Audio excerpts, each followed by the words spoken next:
안녕하세요. 허그미션 이아이린 선교사입니다.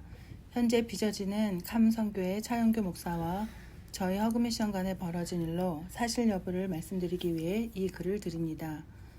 먼저 이번 사건을 공로하기까지 결코 가벼운 마음으로 임하지 않았습니다. 참 목사의 범죄 사실이 드러났을 때 한국교회에 불러올 많은 성도님들의 실망감과 파장을 알기에 이를 돌이키고자 참 목사 개인에게 회개를 촉구했으나 이를 듣지 않았고 참 목사와 가까운 몇몇 동역자들에게 도움을 청하였으나 죄를 드러내지 말고 덮으려 했습니다. 거듭되는 많은 노력에도 참 목사는 자중하지 않고 오히려 사역이라는 이름으로 모금 활동과 세력을 확장하는 데 온 힘을 쏟는 것을 보고 이건 권면하고 덮고 갈 일이 아니라 빛 가운데 드러나야 할 일이고 끊어져야 할 일이며 악한 일이라고 판단하게 되었습니다. 먼저 사건이 드러난 후 며칠간 참 목사의 행동을 통하여 진실한 회개보다는 오히려 사실을 덮고 본질을 흐리기 위해 사역의 특성상 드러나지 않았던 저희 허그미션 단체에 대하여 터무니없는 거짓말로 음해하고 명예를 실추시키고 있어 이에 저희 단체의 입장을 표명하고자 합니다. 물론 20만 명의 구독자가 있는 참 목사와 이름도 알려지지 않은 작은 선교단체와의 싸움이 어쩌면 위험한 싸움이 되겠지만 더 큰 죄악과 더 많은 피해자를 막기 위해 저희는 목소리를 내고자 합니다. 한국교회를 사랑하는 모든 성도님들께 편파적인 감정이나 시선이 아니라 진실을 봐주시기를 간곡히 부탁드립니다. 저는 허그미션 선교사이자 이펄 목사님의 아내 이아이린 선교사입니다. 98년 1월 한국 모모 선교단체 파송으로 태국에서 현지인 사역을 시작으로 2006년부터는 탈북동포 구출 사역을 했으며 2009년 이펄 목사님과 결혼하여 미국에서 현재까지 27년간 사역을 해오고 있습니다. 이펄 목사님은 실제 이북 사람으로 특별한 상황으로 미국에 오셨기에 언제나 미국 시민으로서 또 고향을 이북으로 둔 나라를 사랑하는 사람으로서 이제는 하나님의 사람이 된 목사로서 어디에도 누가 되지 않고 하나님의 뜻을 온전히 이루는 데 쓰임받고자 하나님께서 드러내서 사역하게 하시기까지 조용히 사역하며 우리가 받은 비전과 하나님께서 주신 사명을 온전히 이루고자 노력하며 왔습니다. 다른 이들에게는 이북 선교가 하다가 말면 되는 사역일지 몰라도 이폴 목사님에게는 내 가족에게 예수님을 전하는 간절한 일입니다. 2010년에 하나님은 제게 이북 선교에 대한 감동을 주셨습니다. 항상 선교사로서 이북 선교를 말하는 저를 발견하게 하시며 이제는 선교의 대상이 아니라 너의 시댁이니 가족이다 라는 마음을 주셔서 크게 회개하며 내 부모님, 내 형제 자매가 예수님을 믿지 않을 때 가지게 되는 간절한 마음으로 임하게 되었습니다. 우리에게는 이북 선교가 아니라 우리 가족에게 복음을 전하고 싶은 아주 절박하고 간절한 일이고 삶입니다. 목사님은 미국에 와서 처음 믿음 생활을 시작하셨고 가족도 없이 미국에 오게 된 저희 둘은 제가 몸담고 있었던 선교단체 미주 이사장님 교회에서 목사님의 주례로 결혼식을 올렸습니다. 그 후 신학을 공부하고 목사 안수도 또 목회학 박사학위를 받기까지 오직 하나님을 배우는 일에 전념하였습니다. 그러다 젊은 한인 2세들이 이북에 대한 관심을 가지며 선교하겠다고 하는데 깊은 감동과 감사를 가지고 청년들 훈련을 시작하여 허그미션을 2014년에 시작하게 되었습니다. 평양의 회복과 한반도의 복음 통일이라는 비전을 받게 되면서 6.25와 8.15에 교회들 연합으로 중보기도를 하며 한반도를 향한 하나님의 뜻을 구하는 기도가 메인 사역이었습니다. 허그미션을 시작할 때부터 느헤미야 프로젝트에 대한 마음을 주셨고 국제회의를 위한 사역센터의 필요로 기도하던 중 하와이에서 이 사역들이 펼쳐질 것에 대한 비전으로 지난 2019년 하와이로 오게 되었습니다. 오자마자 코로나로 하와이에 갇히는 상황이 되면서 부르심으로 왔는데 이 상황이 이해가 되지 않아 2년간 금식하며 기도했고 이때 함께 중보 기도를 해주시고 기도 동역을 해오셨던 분들 중에 몇몇 분들이 바로 지금 차영규 목사 주변에 있는 목사님들입니다. 2022년 12월 한 선교사님의 소개로 차영규 목사와 이펄 목사님이 만났습니다.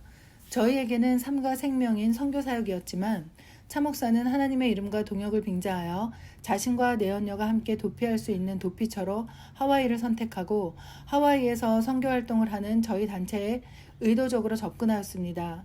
하나님의 이름 아래 동역하자고 말은 했지만 처음부터 거짓으로 시작했고 저희의 선의를 자신들의 목적과 수단으로 이용했습니다. 이미 공개된 몇 장의 사진들과 증거들이 보여주듯이 차 목사가 오래된 내연관계를 유지하고 있었으며 헌금, 공금 횡령과 거짓을 일삼는 것은 명백한 사실입니다. 그들과 함께 지내며 이해할 수 없는 일들이 너무 많았습니다. 이를 짧은 글로 다 나누지 못하여 저의 매일 쓰는 일기로 그간의 일들을 알리고자 합니다. 복음도 들을 귀 있는 자들에게만 들립니다. 아무리 사실이라고 진실이라고 말해주고 증거를 보여주어도 무작정 안 듣기로 한 사람들까지 저희가 도울 수는 없을 것입니다. 이 모든 상황을 알리라는 마음을 주셔서 알리고 있는 것입니다. 감당하기 어려운 너무 큰 일들을 마주하며 하나님께서 제 마음에 주신 것이 네 앞에 다 털어놓게 하고 드러나게 해주었는데 네가 말하지 않으면 나는 아무것도 할 수 없다. 물맷돌을 주었는데 네가 골리앗을 향해 던지지 않으면 아무 일도 일어나지 않는다는 말씀으로 저의 마음을 움직이게 하셨습니다. 또한 이로 신음하며 기도하던 중에 모모모 선교단체의 천모모 목사가 소녀들을 성추행한 사건으로 18년형을 받았다는 것을 듣게 되었습니다. 저는 동포들을 구출할 때 이미 천모모 목사가 저지른 많은 범죄들을 알고 있었고 10여 년 전에 남동생과 어머니를 구출하기 위해 몸을 주는 대가로 도움을 받은 자매가 있었습니다. 나중에 구출받은 남동생이 이 사실을 알고 세상에 알렸으나 천모모 목사는 교회들에 동포들을 구출해 주었더니 모함을 한다며 교계의 도움으로 이 사실이 덮였고 억울했던 남동생은 살기 위해 왔음에도 살 이유를 찾지 못하고 누나의 억울함과 자신들의 억울함을 유서로 남기고 자살을 하는 일이 있었습니다. 그때 저는 직접 연결된 것이 없어 알고는 있었어도 도움을 줄 수 있지 못했습니다. 그런 천모모 목사였기에 10수년을 범죄하다가 결국 이제야 다시 걸린 것입니다. 이 사건을 보게 되면서 마치 하나님께서 제게 말씀하시는 것 같았습니다.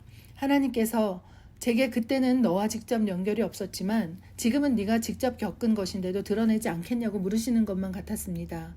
이 모든 범죄 사실들과 거짓들을 알면서 다 덮고 나는 과연 우리의 사역을 잘 해나갈 수 있을까? 그럴 수 없다는 제 대답이었고 그래서 순종하게 된 것입니다. 엊그제 어떤 댓글에서 손등이 불어 터져가며 콩나물을 팔아 헌금하셨다는 한 할머니의 글을 보면서 가슴 속 깊은 곳에서부터 절규가 나왔습니다. 저 역시 97년 IMF 때 선교지로 나갔던 터라 제 모교에 5명의 언니들이 백수였음에도 불구하고 2만 원씩 모아서 10만 원을 후원받고 나갔기에 제게 있어 후원자들은 언제나 소중하고 감사했습니다. 그래서 평생 선교헌금을 사용하는 데 두렵고 떨리는 마음으로 살아왔습니다. 이렇듯 저희 허그미션은 하나님 나라의 선교를 위해 27년간 함께하는 동역자들의 기도로 여기까지 왔습니다. 그런데 차영규라는 사람을 통해 배포된 허위 사실로 인해 불필요한 오해와 사역에 큰 지장을 받고 있습니다. 이에 저희 허그미션과 대표에 대한 무분별한 추측기사, 무차별 인신공격, 허위사실 주장과 이로 인한 명예훼손에 대해서는 적극적으로 법적 대응하도록 하겠습니다. 진정 하나님 아버지께서 제게 주시는 마음으로 이 모든 것을 드러내며 나누는 것이니 부디 각자의 신앙과 믿음을 따라 분별하시기를 간곡히 부탁드립니다. 그리고 추가로 말씀드리고 싶은 것은 제가 처음 이 일들을 밝히고자 기도하며 차 목사가 속한 침례교단 2단 사이비 대책위원장이신 목사님을 처음 만나 제보하게 되었습니다. 이미 교단 내에서도 차 목사에 대해 지속적인 문제 제기가 있었으며 현재는 교단에서 차영규 목사의 목사 자격 박탈과 교단 제명이라는 중징계 절차를 밟고 있다고 했습니다.